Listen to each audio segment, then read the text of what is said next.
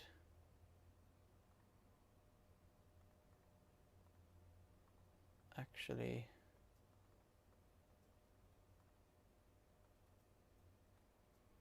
settings.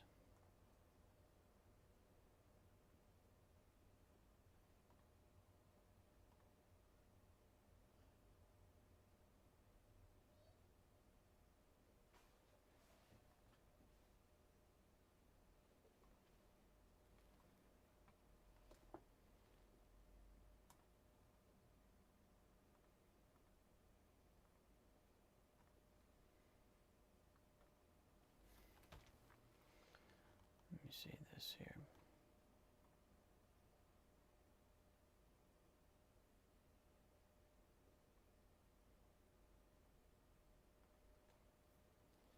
Well, I'm gonna figure it out anyway. But this is another beautiful beast that's completed. Matt's PC. It's all done. And what we're gonna do now is finish this live stream. I just want to say thanks for everyone who's tuned in. And as you can see, you can build yourself a very nice PC even if you've never built yourself a PC.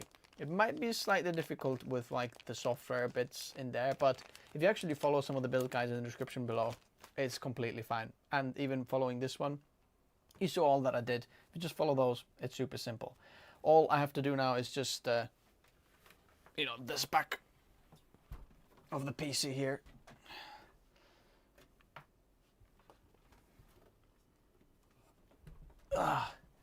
It's quite alright, not too bad, but there's going to be one more cable for the USB-C on the top there, and then the extension for the RGB from the front, and then it's all done. It's not too bad, but I'm actually against a little bit of having this like absolutely, I don't know, like immaculate, because whenever you need to change something, it's much easier when it's not all zip tied all fully together or down, and you can actually change something or pull a cable out or something like that. So that's my vision. Anyway, thanks guys so much. Thanks Matt. Very soon you're going to be able to enjoy this yourself and, you know, see what it can do. Thank you everybody for watching. Subscribe if you haven't already. Check out Technotis merch. There's a few different ones out there. Have you seen the Control Z merch yet? Not yet? Not sure. Go check it out. And one last thing, if you haven't checked out the sponsor of the video yet, there is this message from them. Looking for a cheap way to license your Windows? Check out WhoKeys through the links in the video description. Make sure to use the code TN20 to get a 30% off. Paste the license to the activation settings and you're all done. This license is for Windows 10, but you can upgrade it to Windows 11 for free. They also offer Microsoft Office 19 license. Use the same code TN20 to get a 30% off. Check out WhoKeys.com in the video description.